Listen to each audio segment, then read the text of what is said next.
مسلمان اور تو زندہ کس لیے ہے؟ تیری غیرت کس لیے ہے؟ تیری حمیت کس لیے ہے؟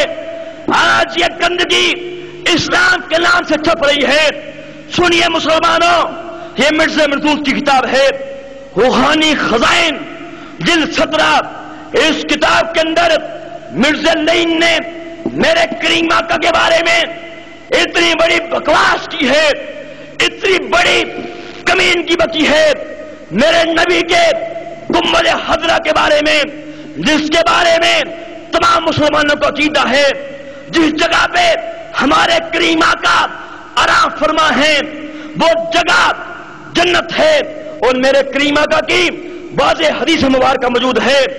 آپ نے فرمایا میرا روزہ اس کے ارد گرد کی جگہ یہ جنت ہے۔ جنت کے بارے میں مرزا مردود نے اتنی بڑی بکواس کی ہے، یا اللہ میں اس بکواس کو کبھی نہ پڑھتا، لیکن کیا کروں، میں بڑا مجبور ہوں، میں بڑا لاچار ہوں جب میں یہ دیکھتا ہوں خود کو مسلمان بھی کہتا ہے، کلمہ نبی کا پڑھتا ہے، نام نبی کا لیتا ہے، نام اسلام کا لیتا ہے، اس کے باوجود بھی مدنیوں کی حمایت کرتا ہے، کھانے کھاتا ہے، ان کی بوتل سجان پیتا ہے۔ میں سمجھتا ہوں کاش یہ ہمارا دیکھنے کے بعد ہی وہ توبہ کر لے جو ان کے ساتھ تعلقہ رکھتا ہے۔ سنیے مرزا مردود نے اس کتاب کے اندر کتنی بڑی بکواس کی ہے۔ اس کتاب کے صفحہ 205 کے اوپر مرزا قادیانی گندے قلم کے ساتھ، گندی سیاہی کے ساتھ، گندے دماغ کے اوپر، گندے پیپر کے اوپر یہ بکواس کرتا ہے۔ وہ کہتا ہے خدا تعالیٰ نے حضرت صلی اللہ علیہ وسلم کے چھپانے کے لیے ایک ذلیل جگہ تجویز کی۔ اسی پہ ہی اس کے پیٹ کا مروڑ کم نہ ہوا، اسی پہ ہی اس کی خباثت رک نہ گئی، آگے بکواس کرتا ہے، کہتا ہے ایسی ذلیل جگہ جو نہایت مدفن، تنگ اور تاریک اور کیڑے مکوڑوں کی گندگی جگہ تھی۔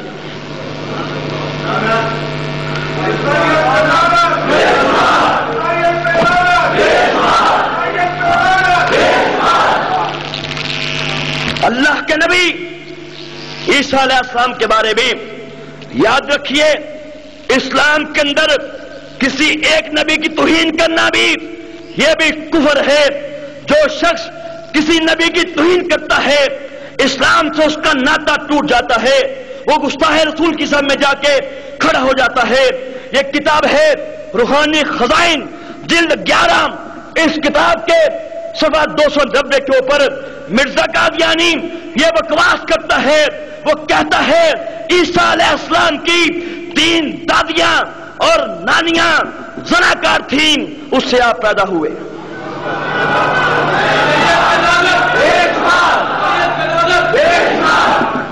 کتاب ان کی نہ ہو، لکھنے والا مرزا قادیانی حرامی نہ ہو، اور چھاپنے والے مرزائی نہ ہو، میری سزا گولی ہے، مجھے چوک میں کھڑا کر کے گولی مار دو، اور کتاب بھی ان کی ہو، لکھنے والا ان کا بڑا پوپ مرزا قادیانی ہو، اور چھاپنے والے ان کو فنڈ دینے والے یہ قادیانی ہو، تو بتاؤ کیا آج کے بعد ان کے خلاف کام کرو گے؟ ان کا بائیکاٹ کریں گے؟ انشاءاللہ کہ یہ کریں گے۔ مسلمانوں آخری بات سن لو، خاص قادیانیت صرف اس لیے زندہ ہے کہ مسلمان نہیں جانتا کہ مرضیت کس چیز کا نام ہے۔ خاص قادیانی گلیوں کے اندر، محلوں کے اندر، شہروں کے اندر ننگا ناچ رہے ہیں۔ نعوذ باللہ آج آپ دیکھتے ہیں ملک پاکستان میں ہونے والی ہر دہشت گردی کے پیچھے، ملک پاکستان میں ہونے والی ہر کمیونٹی کے پیچھے ان کا ہاتھ ہوتا ہے۔ مسلمانوں آپ نے دیکھا یورپین کنٹریز کے اندر جو ہمارے کریم آقا کی شان میں نازیبا کلمات کہے گئے، نعوذ باللہ آپ کے خاکے شائع کیے گئے، اس کے پیچھے بھی یہ مرضی تھے، اور یہ بات میڈیا میں آ چکی ہے۔ یہ بات اخبارات میں چھپ چکی ہے. اخبار کا ڈنمارک کا اخبار کا ایڈیٹر ہے, اس نے اس بات کا اعتراف کیا ہے. وہ خود کہتا ہے کہ میرے پاس باقاعدہ مرغیوں کا ایک وفد آیا, اس نے مجھے کہا کہ تم ایک کیا کام کرو, تم نعوذ باللہ یہ ان مسلمانوں کے جو نبی ہیں محمد, ان کی شان میں گستاخی کرو, خاک سایہ کرو, مسلمان تو مر چکے ہیں, یہ تو نام کے مسلمان ہیں. اس نے کہا ہم تو دھوکے میں آ گئے. ہم نے دیکھا لال مسجد کے اندر جو سانحہ ہوا, کعبہ کی بیٹی مسجد کو کس انداز سے گولیاں برسائی گئی, قرآن پاک کو شہید کر دیا گیا, قرآن پاک کو آگ لگا دی گئی. اس کے پیچھے بھی مرضی تھے, اور یہ بات بھی میڈیا میں آ چکی ہے. صحابہ پرویز, جو پرویز مشرف کی بیوی, اور دوسرا اس کے پیچھے کون تھا, طارق عزیز جو مشرف پرویز کا قریبی آدمی تھا. یہ دو خبیث تھے اور ان کے کہنے سے یہ سارا کام کیا گیا. آج سنیے, امریکہ کے اندر نعوذ باللہ چوڑیوں کی شلواروں کے اوپر لفظ اللہ لکھا گیا, تحقیق کی گئی, اس کے پیچھے بھی مرضی تھے. بندر کے ہاتھ میں وہ جھنڈا دیا گیا سعودی عرب والا, جس میں لکھا ہوا تھا لا الہ الا اللہ محمد رسول اللہ. یہ بھی مرضیوں نے سارا کام کروایا. کلینوں کے اوپر, جوتوں کے اوپر, سڑکوں کے اوپر لفظ اللہ لکھا گیا, لفظ محمد لکھا گیا. اس کے پیچھے بھی مرضی تھے. مسلمانوں, آج پاکستان میں ہونے والی ہر دہشت گردی کے پیچھے, ہر کمینگی کے پیچھے, ہر خباثت کے پیچھے ان کا ہاتھ ضرور ہوتا ہے.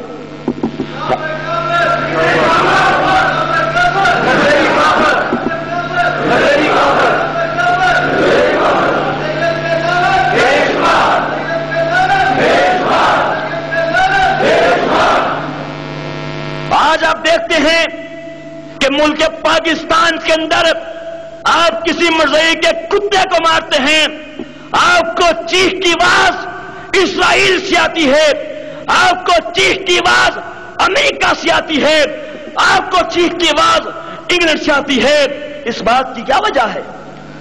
یاد رکھیے, اس بات کی ایک ہی وجہ ہے کہ آج تمام کا تمام عالم کفر اکٹھا ہو چکا ہے, اور نعوذ باللہ ان کا مشن ہے اس دھرتی سے اسلام کا خاتمہ کر دیا جائے. آج قادیانی پوری دنیا کے اندر کام کر رہے ہیں, تمام دنیا کے تمام ممالک کے اندر ان کا نیٹ ورک ہے.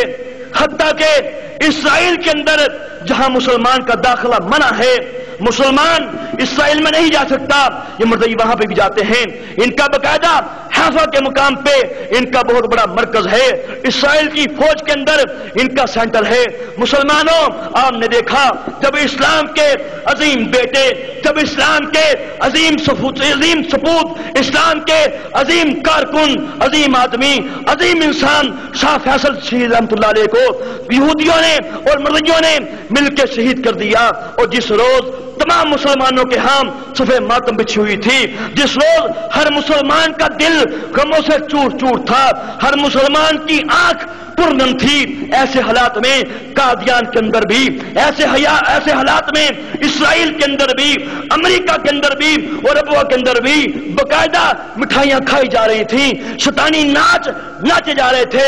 مسلمانوں, آج قادیانی تمام دنیا میں جا چکے ہیں, ہر ملک کے اندر ان کا نیٹ ورک ہے.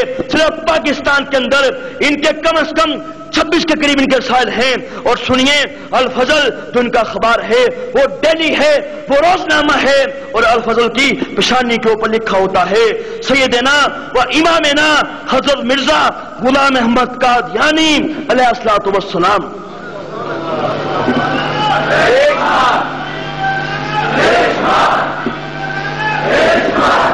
مسلمانوں, آج تو آپ ایک سلمان رشدی کی بات کرتے ہیں, اور جو آپ کی پہنچ سے باہر ہے, ارے میں ان کو بھی روتا ہوں جو آج تمہارے محلوں کے اندر ہیں, تمہارے شہر کے اندر ہیں, تمہارے علاقے کے اندر ہیں, تمہارے ملک پاکستان کے اندر ہیں, میں ان کو بھی روتا ہوں.